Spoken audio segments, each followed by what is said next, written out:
medida que continuamos con nuestro estudio de las ideas centrales que conforman lo que llamamos teología reformada, pienso en un evento que tuvo lugar en la historia un par de años antes de que los peregrinos desembarcaran en las costas de Nueva Inglaterra en el Mayflower.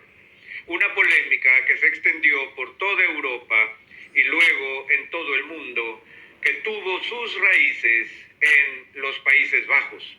Empezó en una facultad holandesa de teología comprometida con la teología calvinista. Cuando algunos de los profesores comenzaron a tener dudas acerca de temas relacionados a la doctrina de la elección y la predestinación y cosas así, esta controversia teológica estalló y a medida que se extendía por todo el país, molestaba a la iglesia y molestaba a los teólogos de ese tiempo hasta que por fin se convocó a un sínodo. Los asuntos fueron clarificados y algunos fueron rechazados por sus puntos de vista, entre los cuales estaba uno llamado Arminio. Pero el grupo que lideró este movimiento contra la teología ortodoxa reformada fue llamada los remonstrantes.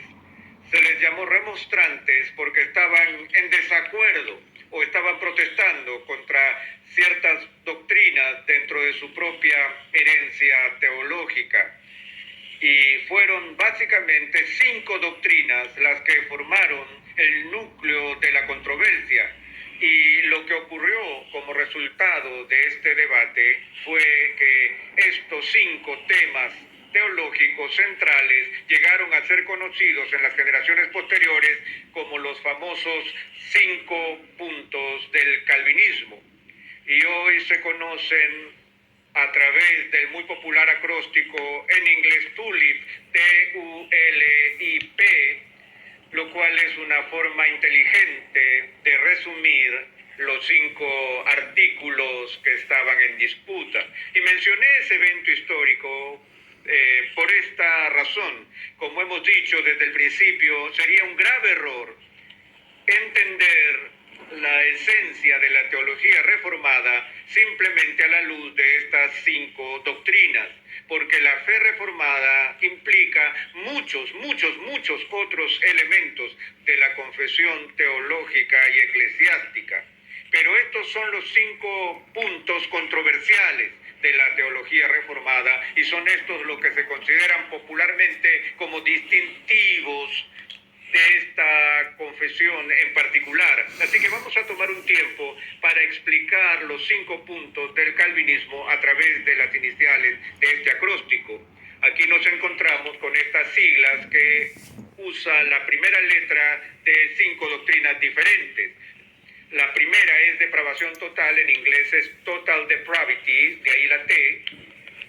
La segunda es elección incondicional, en inglés unconditional election, de ahí la U. La L por limited atonement, expiación limitada. La I por irresistible grace, gracia irresistible. P por perseverance of the saints, perseverancia de los santos.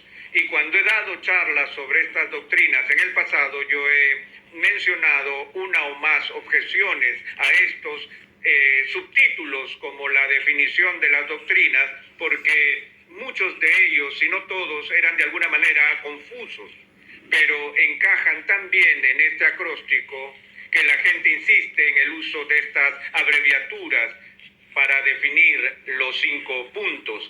Y así lo que vamos a hacer hoy es empezar con una breve reseña de la T de TULIP, que se refiere a la depravación total. Recuerdo que hace muchos años estaba enseñando un curso de teología en una universidad y los alumnos que se inscribieron en ese entonces de ninguna manera venían de un trasfondo reformado. Nosotros estábamos viendo diversas doctrinas y llegué a la doctrina de la depravación total. Les di una exposición que tomó más de una semana de clases y al final de ese tiempo les pregunté a los alumnos y ellos estaban persuadidos de que efectivamente esta era la visión bíblica de la pecaminosidad humana. Y todo el mundo en la clase levantó la mano y dijo que sí, que estaban convencidos de que era la visión bíblica correcta. Y pregunté, ¿están seguros? Y dijeron que sí, estaban completamente seguros. Así que fui a la pizarra y en la parte superior izquierda de la pizarra escribí un número, el número de estudiantes. Había como 28 alumnos. Hice un recuadro al número y escribí, por favor, no borrar. Y lo hice por una razón, que todos quedasen comprometidos. Luego, la siguiente semana, empezamos con la U de elección incondicional y entonces hubo gritos de protesta de los alumnos quienes se rebelaron contra esta doctrina, no les gustó en absoluto. Y cuando empecé a presionarlos sobre la doctrina, pregunté, ¿aún siguen persuadidos de la depravación total como lo hicieron la semana pasada? Y uno a uno tuvo que ir disminuyendo los números en esa esquina de la pizarra. Y digo esto por esta razón, que hay un sentido en el que si una persona realmente abraza lo que se llama la doctrina de la depravación total, los otros 4 puntos en este sistema de 5 puntos se alinean más o menos, vienen a ser como una cadena de consecuencias y resultados del primer punto. Tomemos un tiempo para ver esto. La situación histórica en que por primera vez esta doctrina se convirtió en algo importante y de gran controversia fue en los inicios de la historia de la Iglesia durante el ministerio de la enseñanza de San Agustín. Y estoy seguro que han oído hablar un poco acerca de la llamada controversia pelagiana de la última parte del siglo IV y en el V siglo, que comenzó cuando este monje británico, cuyo nombre era Pelagio, protestó contra una declaración que estaba en una de las oraciones escritas de Agustín, en cuya oración Agustín hizo este comentario ante Dios y dijo, oh Dios, ordena lo que quieras y concédenos hacer lo que ordenas. Déjame decirlo de nuevo, ordena lo que quieras y concédenos hacer lo que ordenas. Y por supuesto a Pelagio le dio un infarto por esta oración. Ahora, el motivo de su disgusto no fue la primera parte de la oración en la que Agustín dijo, oh Dios, ordena lo que quieras ordenar. Pelagio, siendo un monje, sin duda, estaba de acuerdo con Agustín de que Dios tiene todo el derecho a ejercer su autoridad sobre las criaturas y ordenar lo que considerara agradable a él. Pero lo que alteró a Pelagio fue la segunda parte de la oración en la que Agustín pidió a Dios que concediera hacer lo que él demandaba. Porque Pelagio dijo que eso hacía suponer que la criatura de alguna manera no es moralmente capaz de hacer la voluntad de Dios. Así que creó una larga controversia que francamente continuó hasta este día. Y seguimos teniendo discusiones sobre pelagianismo o semipelagianismo, agustinismo y así sucesivamente. De hecho, he llegado a escribir un libro acerca de todo el desarrollo histórico de esta controversia, desde Pelagio hasta la semana pasada. Por eso, más adelante trataremos eso con mucho más detalle. Me gustaría tener una clase aparte solo para esa materia, pero a modo de introducción y de vista panorámica, este tema tiene que ver con la pregunta del pecado original. Y la doctrina de la depravación total refleja el punto de vista reformado del pecado original. Ahora, este término pecado original es a menudo malentendido en sectores populares.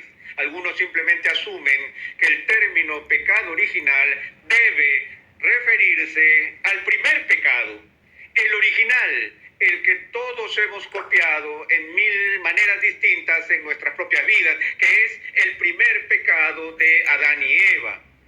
Pero ese no es lo que se conoce históricamente en la Iglesia por doctrina del pecado original. Más bien, la doctrina del pecado original define las consecuencias para la raza humana de aquel primer pecado. Y casi todas las iglesias que históricamente han tenido un credo, una confesión, han acordado que algo muy grave le pasó a la raza humana como consecuencia del primer pecado. Que el primer pecado produjo pecado original. Es decir, como resultado del pecado de Adán y Eva, toda la raza humana cayó.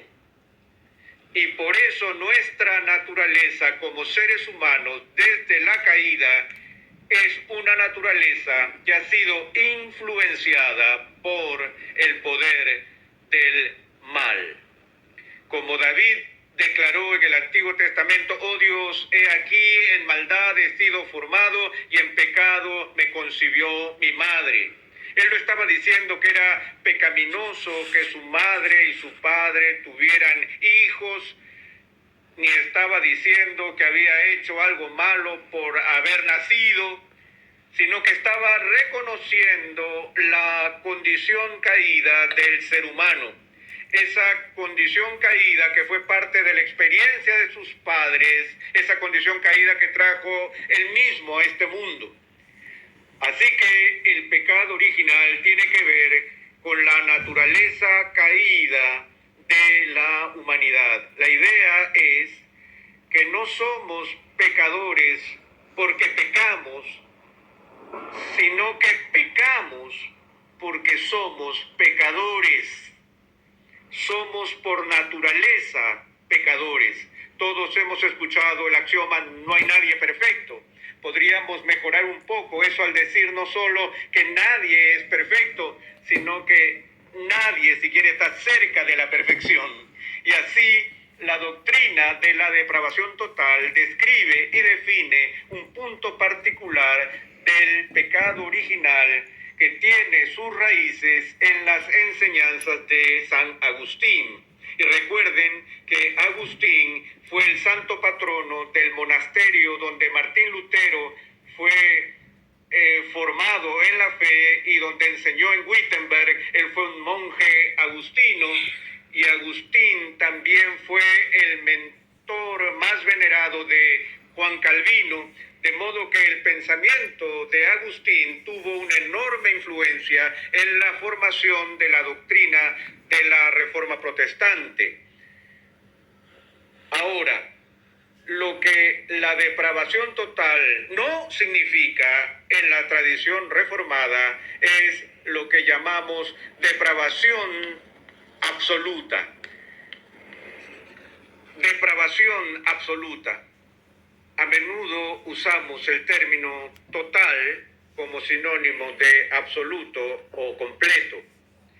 Y así la noción de la depravación total evoca la idea de que cada ser humano es tan malo como esa persona podría ser. Y uno pudiera pensar en algún personaje malévolo de la historia como Adolfo Hitler y decir que sin duda no había ni una virtud redimible en ese hombre, pero sospecho que tenía algún afecto por su madre, y aún tan malvado como Adolfo Hitler fue, todavía se puede concebir un ser aún más perverso de lo que en realidad era. Y así la idea de la depravación total no quiere decir que cada ser humano es tan malvado como le sea posible, sino más bien significa que la caída es tan grave que afecta en su totalidad a la persona.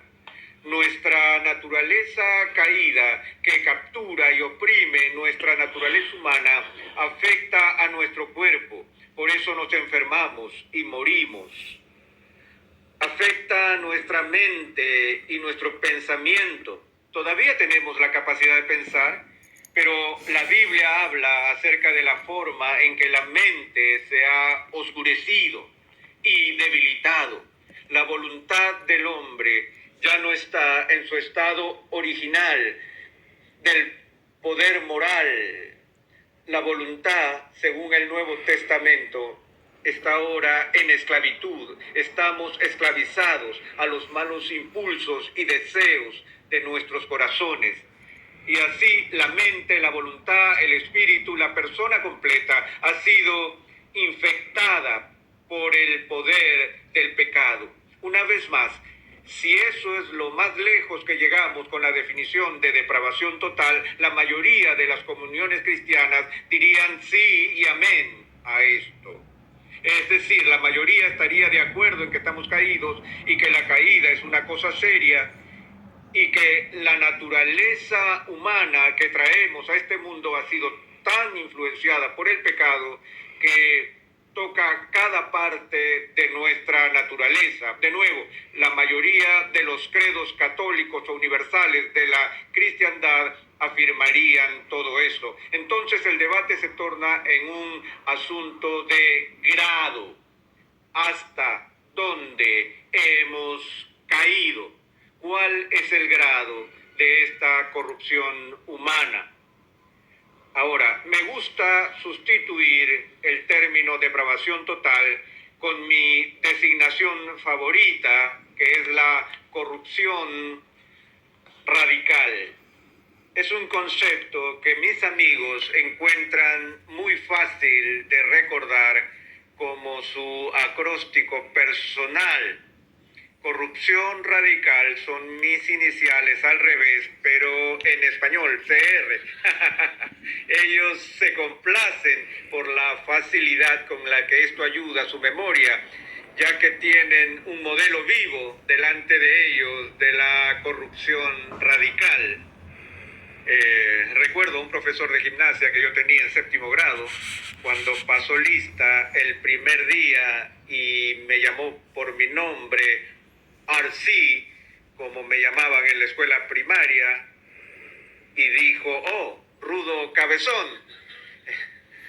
Así que en ese instante tuve un nuevo apodo que probablemente no debería haber mencionado, ya que lo podría escuchar de nuevo en estos días.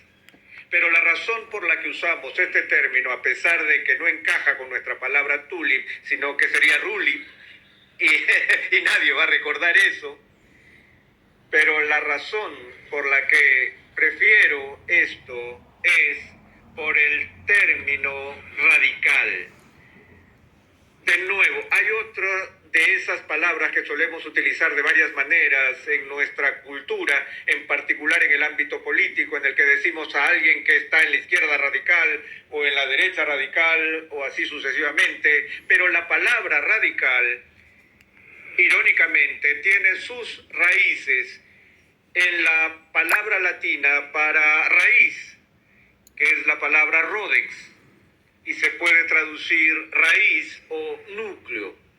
Y la idea del término radical es algo que impregna la esencia de una cosa. No es algo que es tangencial o superficial, es decir, que yace en la superficie, sino que penetra en el núcleo del objeto. En una encuesta reciente realizada a evangélicos practicantes, la abrumadora mayoría de personas que respondieron a preguntas particulares en esta encuesta indicaron que estaban de acuerdo con la afirmación de que el hombre es básicamente bueno. Ahora, por lo general, esa frase, básicamente bueno, significa que la base o la esencia de la humanidad o el núcleo de una persona es bueno. Y aunque reconocemos que uno no es perfecto, que todos somos pecadores y que todos estamos dañados y manchados por diversas imperfecciones, el problema con el pecado, en la idea de que el ser humano es básicamente bueno, es que el pecado entonces es visto como accidental o periférico a la naturaleza humana. Y esto, por supuesto, era parte de la visión optimista de la humanidad que es esencial al humanismo histórico. El humanista reconoce que hay problemas, pero en el fondo lo que necesitamos es más educación, más ayuda del gobierno, y así vamos a estar mejor y mejor, y vamos a borrar esas manchas en la superficie que producen la delincuencia y otras formas de maldad. Y me pareció que cuando me enteré de esa encuesta, que tal vez lo que está pasando es que esos que están profesando ser evangélicos están tomando ejemplo de la naturaleza básica de la humanidad caída, más de la cultura que del punto de vista bíblico. La enseñanza reformada dice que la caída se extiende, penetra a la médula. La palabra que se utiliza para el núcleo realmente es una traducción de la palabra latina core, que significa ¿qué? Corazón. Esa es la idea, que nuestro pecado es algo que viene de nuestros corazones. Y en términos bíblicos eso significa desde el núcleo o centro de nuestra existencia.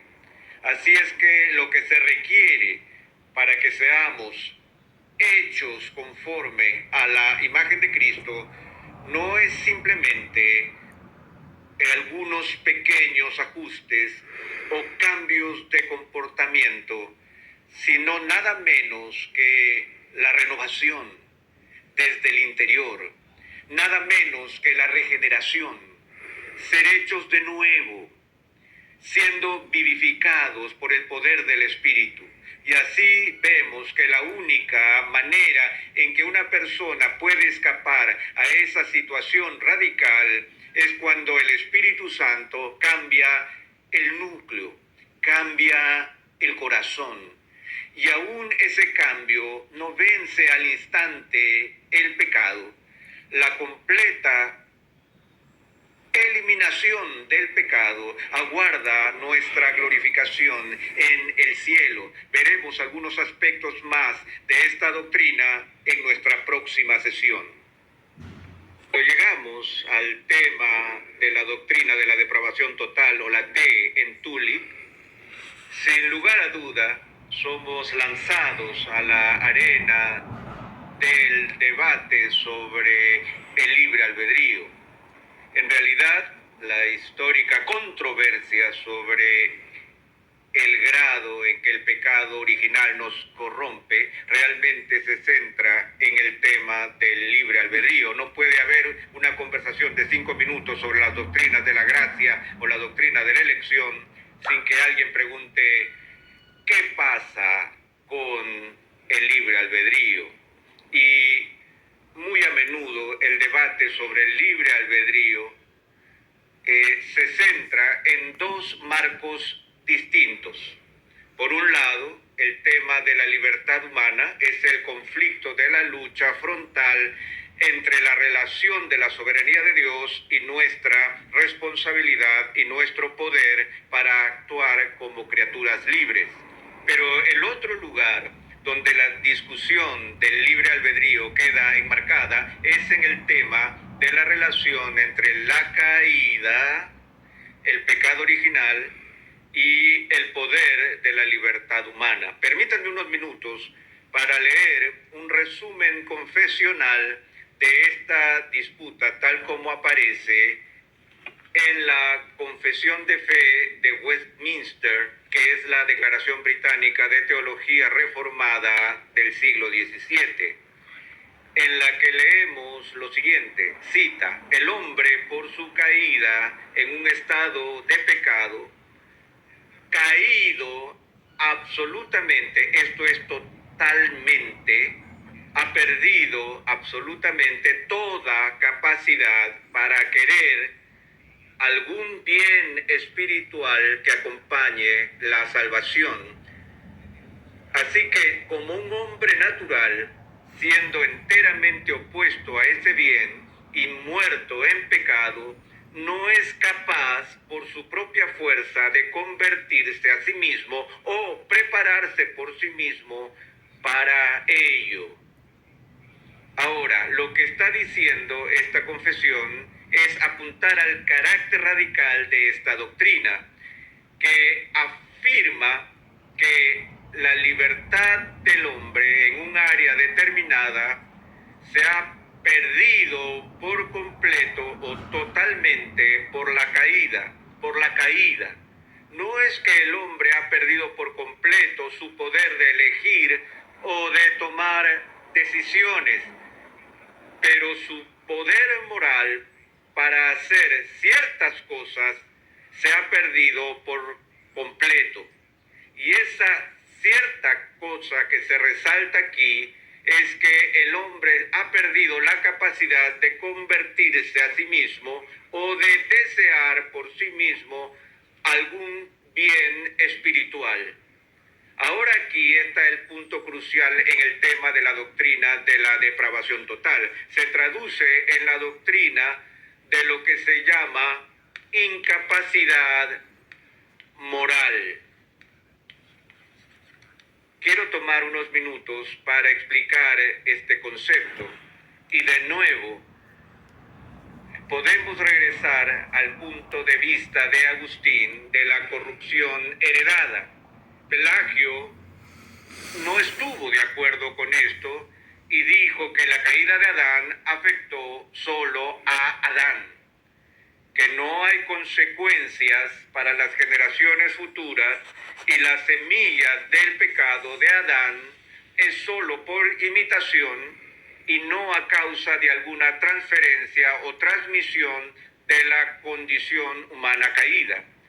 Ahora, después de que Pelagio fue condenado por la Iglesia, surgió una posición moderada que se llamó semipelagianismo,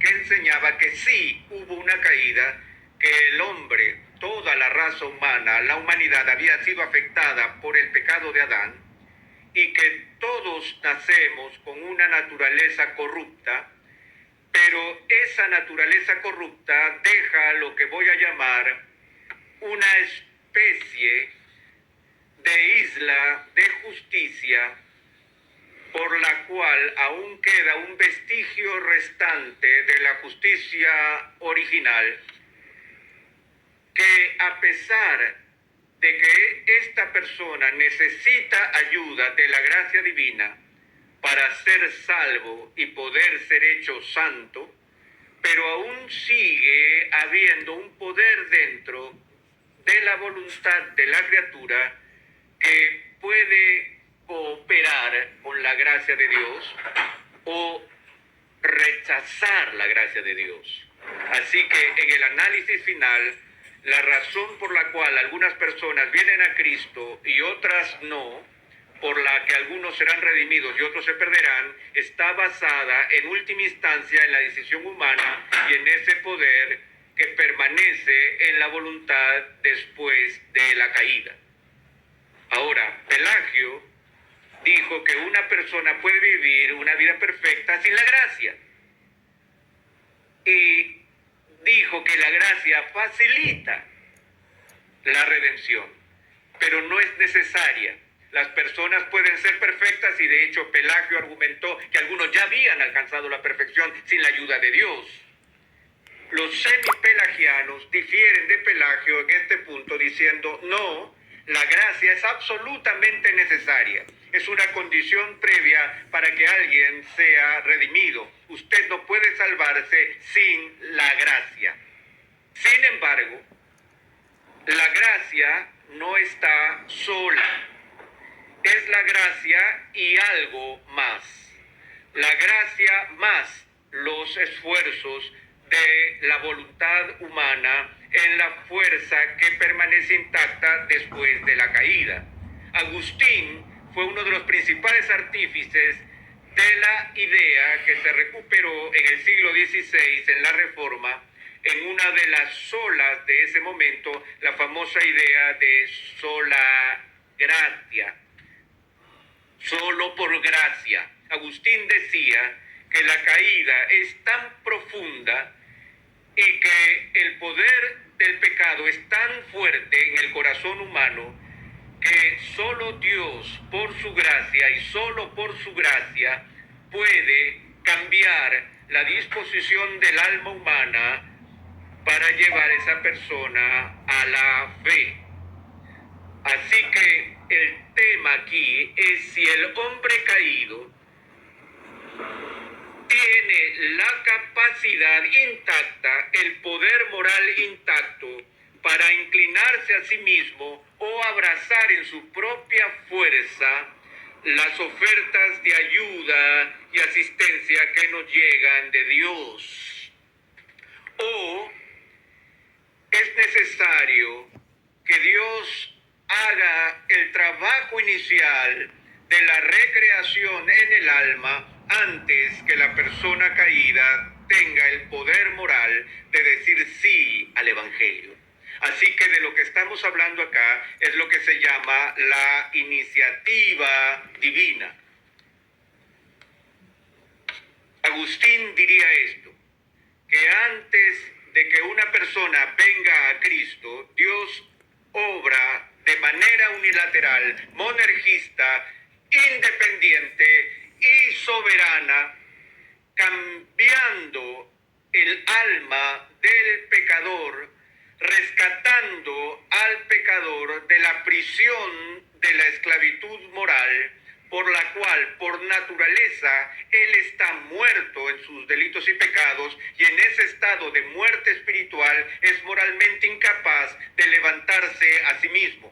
Por lo que Dios tiene que venir y respirar nueva vida espiritual y poder en el alma de esa persona, y usando el lenguaje de Pablo para sacarlo de un estado de muerte espiritual y producir fe en el corazón de la persona antes que esa persona tenga el poder de venir a Cristo. Ahora bien, esas personas vienen a Cristo y eligen a Cristo, vienen voluntariamente y con alegría y todo lo demás, pero no antes o hasta que Dios haga su obra por gracia soberana en llevar a esa persona de la muerte espiritual a la vida espiritual. A eso lo llamamos renacer monergista o regeneración monergista, que significa que es obra de Dios únicamente y nada hay que pueda hacer para ganarlo, para merecerlo, para lograrlo o para provocarlo.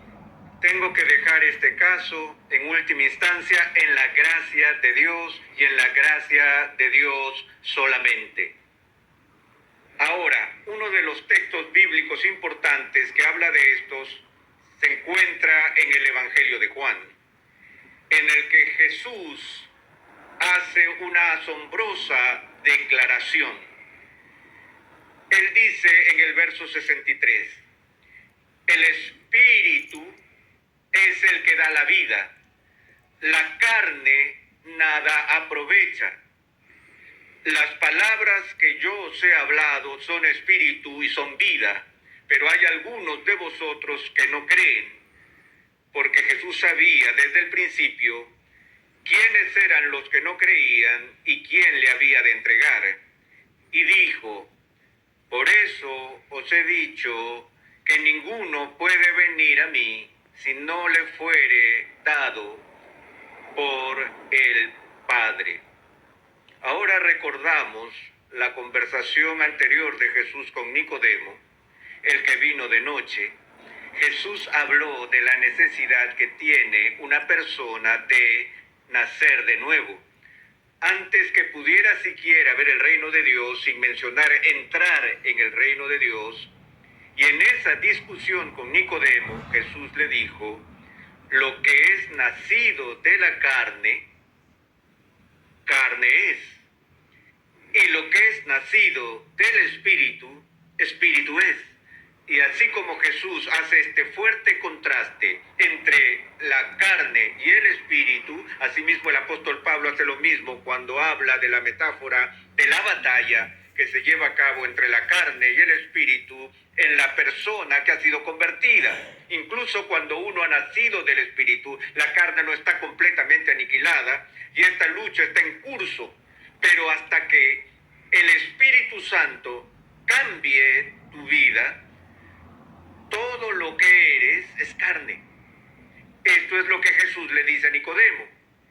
En el nacimiento natural, en el estado natural, uno nace en el estado sarx, el concepto bíblico de la carne, en esta condición caída, donde los deseos de tu corazón solo son malos continuamente y de los cuales el apóstol Pablo dice que uno camina según la corriente de este mundo, conforme al príncipe de la potestad del aire, y que estamos muertos en nuestro pecado. Esa es la condición de la carne. Ahora aquí, en Juan 6, Jesús dice, la carne aprovecha, ¿para qué? Para nada. En su discusión con Erasmo de Rotterdam, Lutero, quizás en su obra más famosa, La esclavitud de la voluntad, elaboró su exposición de este texto bíblico y se mantuvo opuesto a Erasmo por hacer que la carne hiciera algo en el proceso de salvación. No solo eso es importante, sino que es fundamental, y no solo se beneficia de algo, sino que se beneficia de todo, ya que si en el análisis final nos basamos en este poder moral innato dentro de nosotros que no es tocado o encarcelado por la caída, y que el poder de la carne aquí es inclinarnos al bien espiritual, y uno ejerce la inclinación adecuada, lo que nos daría es la vida eterna. Y Lutero nunca se cansó de discutir con Erasmo, diciendo que nada no es un poco de algo. Y dijo que Jesús fue serio cuando dijo, la carne para nada aprovecha. Luego él va a hacer esta declaración: ninguno puede venir a mí si no le fuere dado del Padre. Ahora, este texto es muy importante ya que inicia con la declaración ninguno. Y si ustedes son estudiantes de la gramática, de la lógica, reconocerán esa declaración o ese concepto, ninguno, es lo que se llama una proposición negativa universal. Describe algo negativo de todo lo que se conoce como hombre. Ahora, me gustaría decir que esto se utiliza de una forma específica de género y solo se refiere a la incapacidad moral inherente a los varones. Desafortunadamente, el uso aquí en el griego es la abreviatura para humanidad. Lo que Jesús está diciendo es que ningún ser humano, él está diciendo algo acerca de todo el mundo, algo negativo sobre todo el mundo. Ahora, la próxima palabra es crucial: ninguno puede. No ninguno debiera. Sabemos la diferencia entre puede y debiera. Hemos hablado de eso muchas veces. Recuerdo que cuando estaba en el colegio le pregunté a la profesora, ¿puedo ir a afilar mi lápiz? Y ella dijo, yo estoy segura de que puede, pero usted quiere decir si debes ir a afilar el lápiz. Y descubrí lo que esa maestra quería decir. De hecho, ella tenía ubicuidad y todo el mundo que he conocido ha tenido el mismo tipo de maestro en algún momento de sus vidas, ¿no es así? Es ese maestro que dice, estoy seguro que usted puede. La pregunta es debe. No estamos hablando aquí de permiso, pero la palabra puede describe capacidad o poder, potestad. Y lo que Jesús está diciendo aquí es que ningún ser humano tiene el poder o la capacidad de hacer algo. Ahora, estas son palabras fuertes viniendo de los labios de nuestro Señor. No se trata de Agustín o Calvino o Lutero. Este es el mismo Cristo que dice algo acerca de la capacidad del hombre. Y Él dice que ninguno es capaz, ninguno tiene el poder para hacer ¿qué? Para venir a mí. Así que hay una falta de capacidad inherente de algún tipo en los seres humanos para venir a Jesús de algún modo. Ahora, obviamente, cuando él dice, ven a mí, no está hablando de algo espacial o geográfico. Obviamente ninguno de nosotros tiene la capacidad de ir a él en su presencia terrenal en Palestina, porque él ya no está allí. Y él no estaba diciendo que ningún hombre podía venir y averiguar dónde él vivía. El venir a mí es la forma en la que él llama a la gente a que se acerquen en fe para su salvación. No creo que haya algún erudito bíblico que ponga en duda que eso es lo que Jesús está diciendo aquí con respecto a venir a él. Nadie puede venir a él a menos que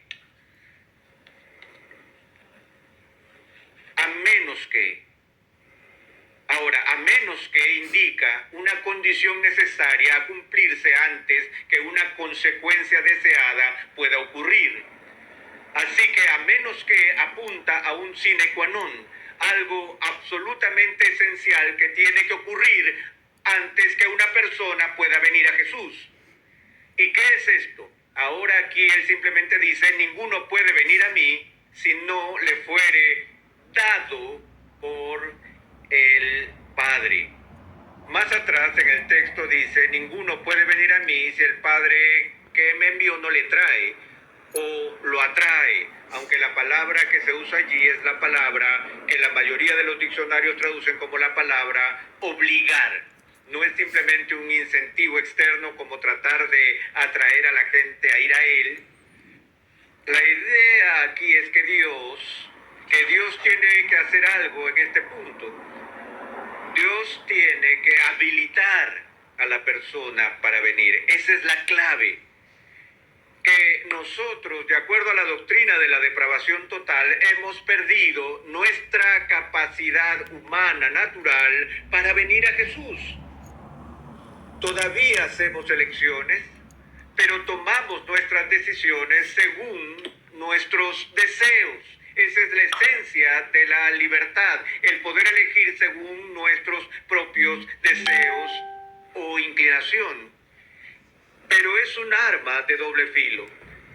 No solo somos libres en el sentido de elegir de acuerdo a nuestros deseos, sino que no podemos no ser libres en ese punto. No solo podemos elegir lo que queremos, sino que la única clase de elección que es una elección real es la elección que se hace según lo que uno desea. Y así todos aún somos personas libres en el sentido de que podemos hacer lo que queramos. Pero esa no es la libertad real a la que el Nuevo Testamento se refiere. No trata el problema de la servidumbre moral, ni lo que el pecado original enseña en la doctrina de incapacidad moral bajo el tema de la depravación total. Esto significa que somos esclavos de nuestros propios deseos. Y por naturaleza no tenemos deseo por Cristo o por las cosas de Dios. Así que libremente lo rechazamos en la medida en que elegimos lo que queremos y lo que no queremos es a Él, a menos que Dios cambie el deseo del corazón. ¿Ven? Por eso es que no se llama incapacidad natural, se llama incapacidad moral. No tenemos el poder o la capacidad de amar el bien. Para que eso suceda, tenemos que ser transformados. Dios tiene que intervenir y en su gracia Él nos tiene que rescatar de la muerte espiritual y la otra metáfora de la esclavitud espiritual. Él nos tiene que dar el don de la fe mediante la creación de una resurrección espiritual en el corazón y en el alma. Y ese es el primer punto del acróstico de la depravación total. Se refiere al grado de corrupción que es tan grave que no hay una isla libre de la esclavitud de la corrupción ubicada en las profundidades del alma humana. Pero hasta que nazcamos del Espíritu somos carne. Y la única manera de que podemos llegar a la fe es si Dios en su gracia y solo en su gracia nos libra haciendo que nazcamos por segunda vez por el poder creador del Espíritu Santo.